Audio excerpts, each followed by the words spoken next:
Hi అండి. యాక్చువల్గా నేను సడన్గా కింద పడ్డాను. సో దానివల్ల నా టీత్ అనేది రిమూవ్ చేయబడింది.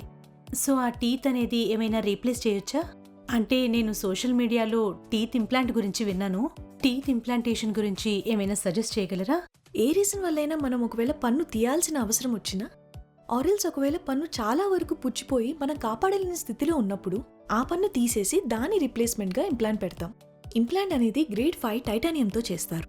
అది బయో కంపాటబుల్ కాబట్టి మన బోన్కి కానీ మన బాడీకి కానీ ఎలాంటి ఇష్యూస్ ఉండవు. ఇంప్లాంట్స్ లో మనకి 2 టైప్స్ ఉంటాయి. ఒకటి ఎండోషియస్ ఇంప్లాంట్. ఈ ఇంప్లాంట్ ని పన్ను తీసిన చోట ప్లేస్ చేస్తాం. ఆ తర్వాత సూచరింగ్ వేసేసి ఒక 3 to 6 months వరకు వెయిట్ చేస్తాం. ఈ టైంలో ఇంప్లాంట్ ఆ బోన్తో కలిసిపోతుంది. సో 3 months తర్వాత బోన్ అండ్ ఇంప్లాంట్ కలిసి బాండ్ అయిపోవడం వల్ల దాంతో ఒక ఇండివిజువల్ యూనిట్ గా ఉంటుంది. మనం తినడానికి కూడా అంతా బాగుంటుంది. ఇంకొక టైప్ ఏంటంటే బేసల్ ఇంప్లాంట్స్ అంటాం. దీనిలో బోన్ లేని వాళ్ళకి బేసల్లో ఇంప్లాంట్ పెట్టి దానిపైన క్యాప్ పెడతాము. ఈ ఇంప్లాంట్స్ లో స్పెషాలిటీ ఏంటంటే అది వేసిన 72 hours లో ఖచ్చితంగా క్యాప్ పెట్టేస్తాం. సో 3 months దాకా వెయిటింగ్ ఉండదు. పేషెంట్స్ లో ఎవరికి బేసల్ ఇంప్లాంట్స్ వేయాలి, ఎండోషియస్ ఇంప్లాంట్స్ వేయాలి అని మనం CBCT చూసి చెప్తాం. ఎందుకంటే ఇంప్లాంట్స్ అనేవి మనకి చాలా రకాలుగా చాలా సైజెస్ లో అవైలబుల్ గా ఉంటాయి. ప్రతి పేషెంట్ కి ఒకటే వేయం కాబట్టి ఎక్స్రే చూసి దాన్ని బట్టి ఏ యాంగులేషన్ లో వేస్తే బాగుంటుంది అని ఫైనలైజ్ చేస్తాం.